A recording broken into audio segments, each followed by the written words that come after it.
Hey, everybody. Welcome back to episode 2 of season 2 of the New American Media podcast.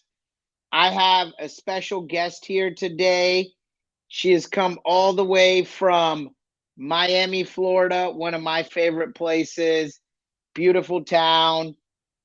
Um, she is a high powered attorney. And so we are doing something different this year where we're not just going to have entrepreneurs of immigrant background, but people in corporate America, men and women in corporate America of new American background that we can talk to and kind of gauge and see how they have gone through their childhood, their background to be who they've become and how they've become so successful in these huge corporate roles. As we know today, 9 tech CEOs are of South Asian descent out in Silicon Valley. The Pepsi CEO was an Asian American. Very many CEOs of these large Fortune 500 companies, tech companies, are all immigrant CEOs. And kind of finding out what that secret sauce is, how they do what they do, is what our guest here today, Diana Feng, is going to talk about. Hey, Diana, how are you? Hey, good to see you. Good to see you as well. So, for those of you who don't know, I met Diana about 6 weeks ago, about 2 months ago, at the Real Estate Technology Conference. Her law firm had a booth there. She works for a huge, high powered real estate law firm down in Miami that practices in South Florida, but pretty much all over the United States. Yeah, so we're actually a full service law firm. It's called Polsinelli. We are actually headquartered out of Kansas City, and we practice law in every vertical throughout the United States. I think Oh, we wow. have about 1,000 attorneys nationwide. I focus in the real estate and financial services department, but we have deals going on, popping off all across the country as we speak. That's awesome. That's Yeah. amazing. So tell me a little bit about your background, where you're originally from or your parents are from. Were you born here? Did you immigrate here? And kind of a little bit about that. And by the way, happy Chinese Lunar New Year. Thank you. Happy Lunar New Year to you and to everyone watching. Hopefully the Year of the Tiger will bring you all health, wealth, and happiness. Awesome. So a little bit about myself. I immigrated to the United States when I was 5 years old. So this was in about 1994. My father had come to the United States first to get his PhD. And it's crazy to think, but at that time, my father was offered the same education and future as he was here in the United States, as well as Germany. So he made a choice that really, truly shaped my life. It was a very difficult transition from being in China to having friends, family, a huge support group, being a little princess amongst my family and friends, to coming to the U.S. and truly having nothing. My mother and I, we lived in student housing with my dad as he finished his PhD, and Oh, he's wow. he's truly a brilliant man. So a little bit about him. He was a professor in China at the age of like 22, which is unheard of. Oh, So wow. Where so at, it went if you don't mind it me asking? Lanzhou University, where I'm from. I'm from Okay. Lanzhou, Gansu province, China. Okay. So yeah, it was very difficult. The I think there were definitely a lot of cons, but the cons kind of shaped me into who I am. I went from having to be taken care of to taking care of myself. I spent almost every day after school, after kindergarten, first grade, by myself at home. And not only did I need to do my homework and learn a whole new language, but I needed to also get dinner ready and follow my Oh, parents' wow. directions. Yeah, I had to grow up very fast. It was pretty traumatic, but it certainly was trial by combat. I learned to be creative. I learned to adapt to situations, and it really toughened me up because a huge aspect of being an immigrant in the US is, being profiled, being made fun of, being picked on, being bullied at school. And on one hand, not having a great grasp of language helped in the sense that I didn't really know a lot of the insults that were being hurled at me. So it didn't hurt me.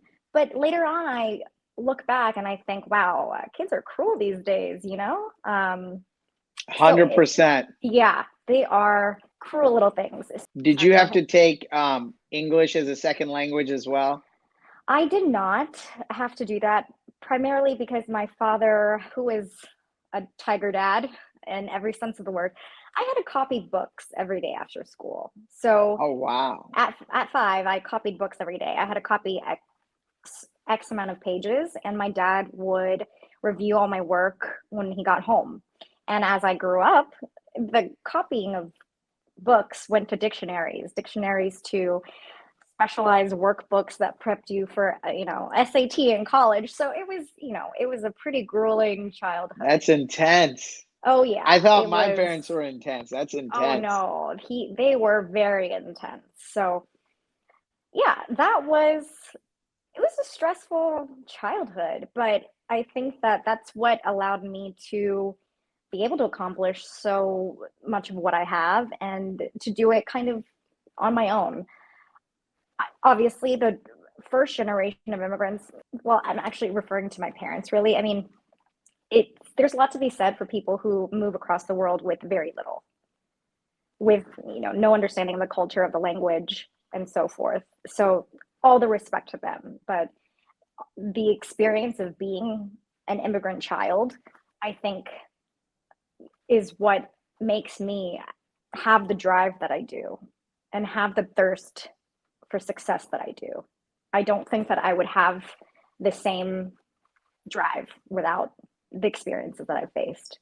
And I then agree with when, that a hundred yeah, percent. You know, that I yeah, call us like I came over when I was 5 as well, the 1.5 generation, right, because exactly. we're technically not native born here, but we basically might as well be. Right. And we have no accents. And when we tell people we Exactly. are from where we are from, they say, oh, your English is so good. Yeah. So true. I don't know if you have any siblings, but I have a little sister. She was born when I was about 7.5.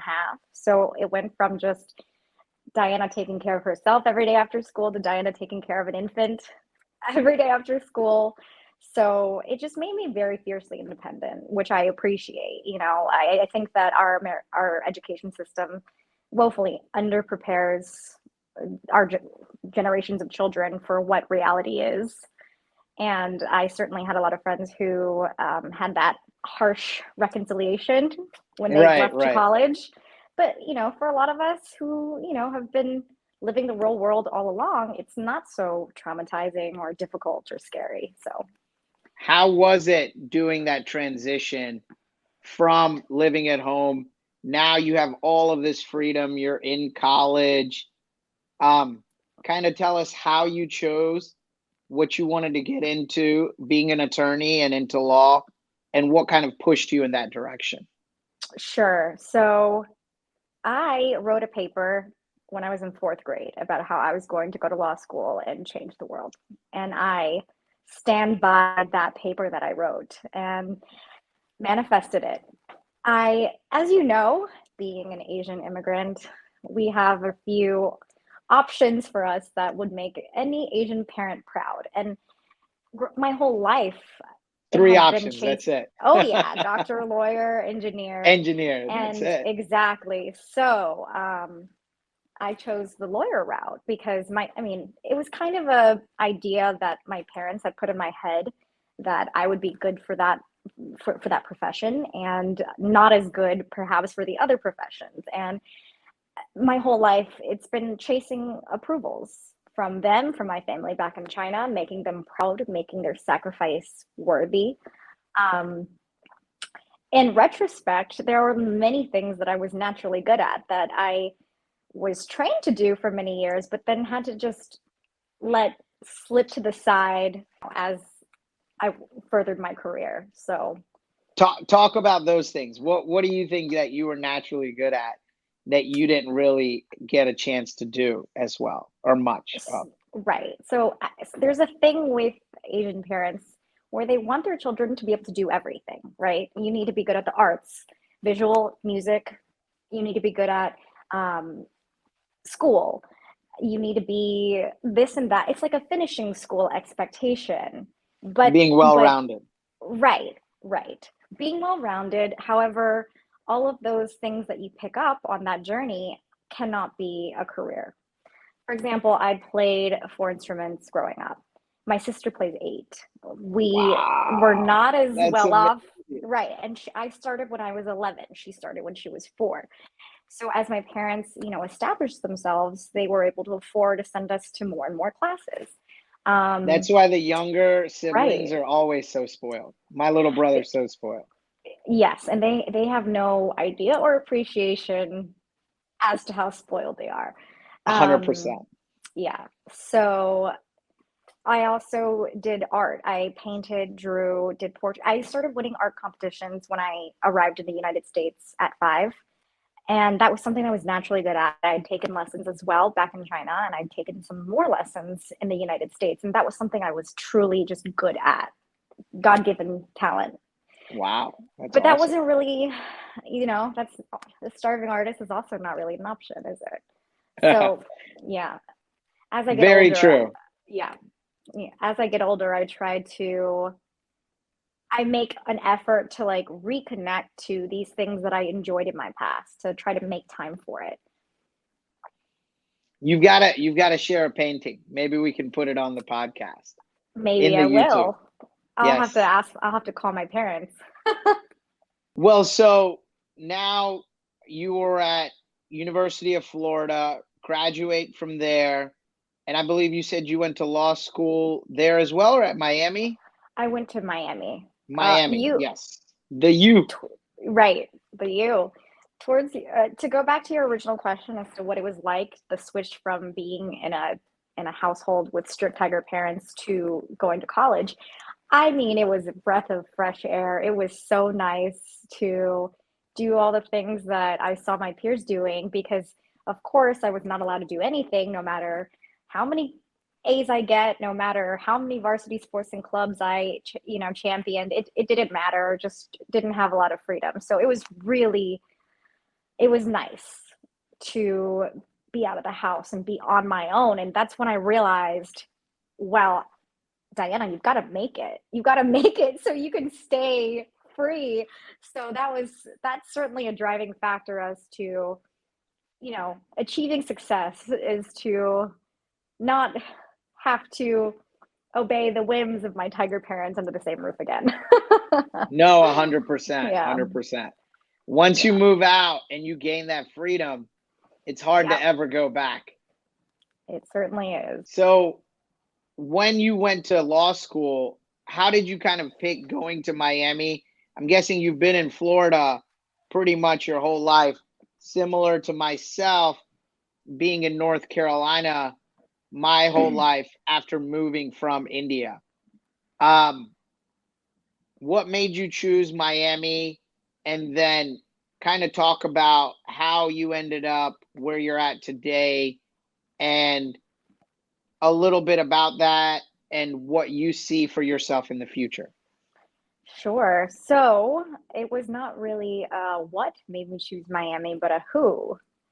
At the time when I was in college at UF, I had a boyfriend whose family lived in South Florida, and it was his goal to attend the University of Miami and be close to his family. His father happened to own a law firm. So um, I had always wanted to go up to the Northeast, but at the time when I was young and foolish, I thought I'm just gonna go down to Miami. I'm not gonna throw away this relationship. We were together for 2 years already, so obviously that was a disaster. When you are young and you do things for others instead of doing things for yourself, it certainly manifests, I think, later on in time. Even though that relationship didn't last, I was in Miami. I mean, it's not a bad place to be. Beautiful city. I'm telling you, Exactly. as of today, I would Yeah. say I like Miami more than New York. I mean, this is my office view, so it's truly a great city, and it had a lot of potential, which is why I stayed. The main reason I stayed in Miami was because I ended up studying abroad in China um, during law school, and that experience changed my life. It was an incredible experience at the Beijing University School of Transnational Law in Shenzhen. And there I had some of the best professors in the world that were teaching. They were the head of their industries and they're head of their fields and all of the subject matters. And they taught because they wanted to teach, not because they're tenured and they needed to teach. And I made so many contacts with law firms and developers and real estate professionals within Hong Kong and China during my time there. And as I was leaving to come back to the US, we so happened to visit the office of a very well-known Hong Kong-based developer. And they just so happened to be building a multi-billion-dollar project in Miami. Oh, So wow. yeah, so it was a series of fortunate events where I landed while finishing law school in a very amazing position on one of the largest privately developed projects within the United States. So before I even graduated, I was there. After I graduated, I was there for about 5.5, 6 years, and it was a very cool project, to say the least, to cut my baby teeth on. To see No, that's every amazing. Into the frying pan, straight into the and fire. oh yeah, definitely. And not just one asset class or two, it was mixed use, it was all interconnected, it was vertical subdivisions, and in the urban heart of Miami, Brickell. So that experience was unparalleled. I mean, I don't think that I would have come across that opportunity had I not gone to China for study abroad. So No, that's a after, great opportunity. yes, definitely. So then after that project kind of winded down, and I realized that it was time to make another move. Um, I had gotten I experienced the politics and the turmoil of corporate America while at that firm. So that was my first taste, and it certainly wasn't my last. But my policy overall is I'm going to treat my colleagues with courtesy, with grace, as well as any clients, as well as anybody that I meet. Because in having lived in multiple countries and traveled so much throughout my life, I I appreciate the small acts of kindness that others tend to give me when I am somewhere new or somewhere uncomfortable or uncertain for me. And I think about those people and I think, wow, they really helped me have a great experience or change my feelings towards a place or towards a situation, and I want to pay that kindness forward. The funny thing is corporate America doesn't always do that. Well, So that's what I wanted to ask you. What was yeah. that situation? Was it similar to what you hear about, especially you being a woman as well as a minority? So there's like a double whammy there, the Asian glass ceiling kind of thing. Yeah. And Yeah. was it something that you were able to overcome, or what type of adversity did you have there and how did you try to overcome that? Right. So I think that ingrained in most of our generation, the immigrant children of our generation, we want to do things right. We want to do things quickly and efficiently and be done. What we sometimes don't realize is that there are reasons as to why a corporation or certain individuals high up do not want that. And sometimes we think to ourselves, we're going to be rewarded our for our efficiency, for getting it done, doing it right. But sometimes that is literally the opposite of what the underlying intent is. And that being there and having seen it in real life, having been rebuked for doing some things quickly and efficiently and just going ahead and completing assignments, it kind of backfired on me. And then that's when I realized, oh, we have to not only do our jobs, but we kind of have to navigate the politics, and read between the lines of what we're supposed to do. Yeah, So that's one of the big things in corporate America is that oh corporate yeah, office politics. yeah. So playing nice with everyone, I think, is truly the most important part of being in corporate America. And the difference between being in corporate America versus in big law, where I am now, is that there's less of politics, which I appreciate tremendously. That's awesome. So, Yeah. what is the difference between that and big law, like you would say? So, In my opinion, big law, you are responsible for your clients, you're responsible for the things going on that you directly handle in your practice area. And there's not a lot of like internal politicking between different departments or C-suite individuals. There's just less space for corporate drama or HR related issues. There truly is just less of that. and it's also, I would say, probably very much more entrepreneurial in the sense Exactly. if you're bringing in more clients, that kind of thing, you get a higher hourly rate or however that's negotiated. And those are your Right. clients that you're working on, correct? Right, right. And a lot of what we do is our own it's our own branding. Like how I conduct myself is a reflection of Diana Feng, the individual, not necessarily the law firm. Both obviously are considered, but it is me. It is my work product. So therefore, I think that attorneys overall have a higher standard for themselves as to how they conduct themselves at work. Whereas when you're in corporate America, you're hiding behind quite a large door. You have the entire company to hide behind. You can kick that can down the road quite far. So I think that's one of the big differences. No, that's awesome. Yeah. So tell me this, what would you say to anyone in college or someone younger watching this podcast that may want to get into law, go to law school, kind of some of the pros, cons, and how to get a job in corporate America or big law? I think the best advice to young immigrants or just the youth in general is to not be afraid.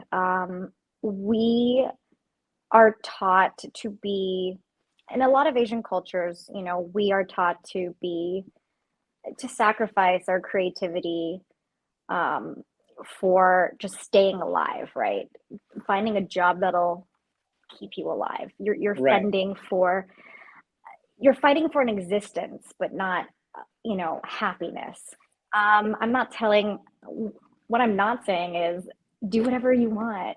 What I'm saying is be smart about it. Choose something that you truly enjoy. And for a lot of people, I think, even for myself, we have tried to meet the expectations of others, of parents, of families across the world, of neighbors, of whomever. We've tried to meet those expectations. We try to one up that constantly, but it takes a long time. When we look back in retrospect, we see that we've sacrificed our own wants for their expectation. And I think that it's important for people to step out of those shadows earlier instead of waking up in your mid 30s and saying, "Oh my God, I'm in a career that I hate. I only did it to make my parents proud. I only did it to make my grandmother proud, who is across the world and has no idea what I do on a daily basis." That's something that I work through every day. A lot of things that I like, or people ask me, Diana, what kind of music do you like, or what kind of books do you like to read? And sometimes I have to sit back and think, like, do I like anything? Do I even like anything? Or have I just been listening to things that other people told me to listen to, and read books that my dad told me to read? You know what I mean? No, So 100%. I think you see so it a lot in physicians.